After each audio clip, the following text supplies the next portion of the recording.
Passaram 40 anos, quase tantos anos quanto a nossa democracia. E, à sua maneira, foi um passo simbólico que assinalou a viragem do 25 de Abril para o futuro.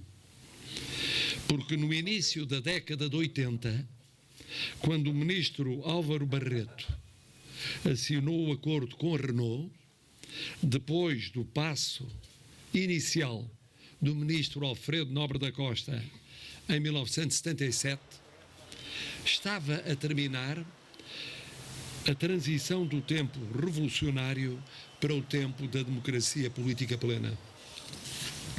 A descolonização havia tido o seu tempo entre 74, 75 e 76.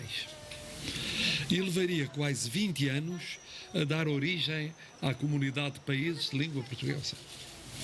Dos 3 grandes objetivos de Abril, democratizar, descolonizar, desenvolver, o segundo, descolonizar, antecedera o primeiro, democratizar. Mas o terceiro, desenvolver, estava largamente por cumprir, ou melhor, começava a ser cumprido. A sucessão de governos de 74 a 80, os efeitos da descolonização na economia e na sociedade e a indefinição de regimes e de políticas económicas não ajudaram a um desenvolvimento consensual, projetado a prazo, sustentado em duração, perspectiva intergeracional e dimensão ambiental. A integração das comunidades europeias, ela própria teria de esperar por 85, 86, apesar de pedida logo em 77. A implantação da Renault em Portugal, a partir dos governos de Francisco Sá Carneiro, no qual foi assinado o acordo, e depois de Francisco Pinto Balsemão, quando foi inaugurada a fábrica, significou, pois, um passo muito importante no caminho do desenvolvimento e da integração europeia. Recordo-me bem do que significou a inauguração no dia 11 de novembro de 1981 pelo Sr. Presidente António Ramalhianos, porque era, então, membro do governo.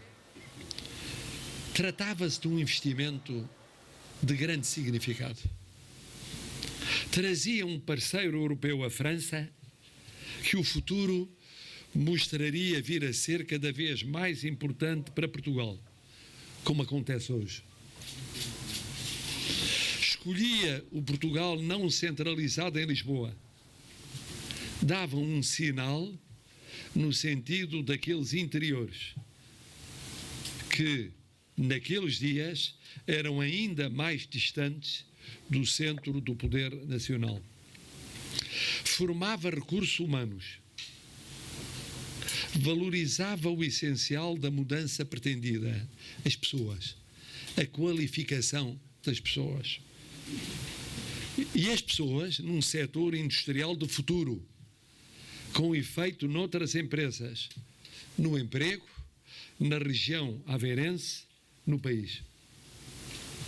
Agora, à distância de 40 anos, e depois de tudo aquilo que vivemos, parece natural, parece fácil, parece óbvio, e tende-se a minimizar o que na altura foi um gesto de coragem, de audácia, de visão de longo prazo.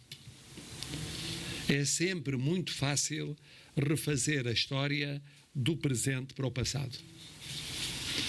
O difícil é entender o que foi, quando foi, mal se imaginava o que viria a ser.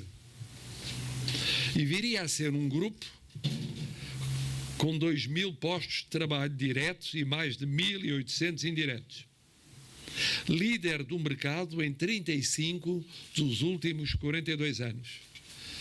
E já 23 anos consecutivos. Pioneiro em automóveis 100% elétricos há 10 anos. Viria a produzir mais de 2 milhões de caixas de velocidade e de 40 milhões de bombas de óleo. E como gostam de dizer aqui, e eu percebo porquê, não havendo nos veículos que circulam no mundo nenhum sem pelo menos um componente produzido em Cacia. Excelências, amigas e amigos, para os trabalhadores da Renault, os de ontem, os de hoje e os de amanhã, um grande abraço. Muito grato pelo que ajudaram a mudar Portugal.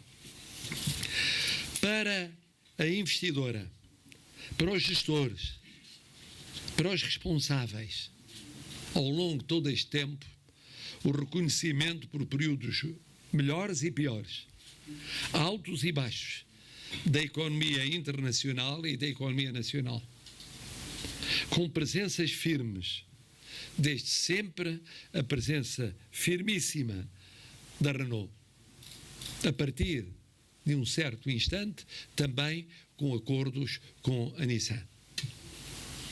Para os governos que deram os primeiros passos e concretizaram a entrada da Renault no nosso país, assim como para todos os governos que os sucederam e apoiaram o projeto, o mesmo reconhecimento.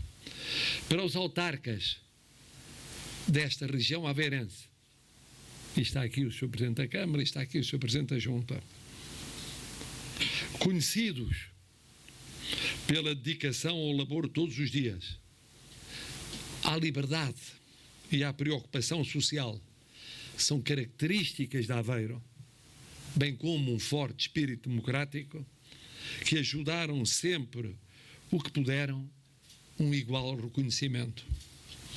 E eu perguntei-me a mim mesmo, como é que poderia exprimir, num gesto simples, mas sentido e simbólico, esta gratidão a todas e a todos que deram e dão o seu melhor a esta grande casa. O mais óbvio era condecorar a empresa. Mas depois pensei que isso era muito pouco original. Havia tempo para o fazer oportunamente. Ponderei maduramente e decidi manifestar essa gratidão condecorando um trabalhador. Não era possível condecorar todos, mas um trabalhador, um daqueles que estiveram aqui desde o início, um dos mais antigos. Chama-se Hipólito Rodrigues Branco.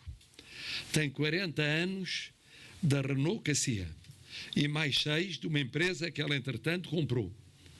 Um trabalhador português que foi, à sua maneira, pioneiro por mais de 4 décadas.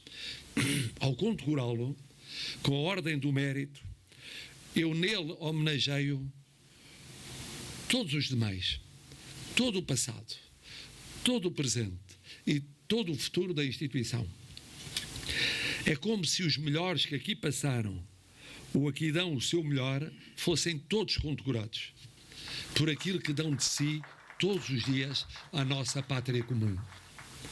É o testemunho para sempre grato de Portugal, pela minha voz, e quando digo Portugal, digo o testemunho grato de todas e todos os portugueses.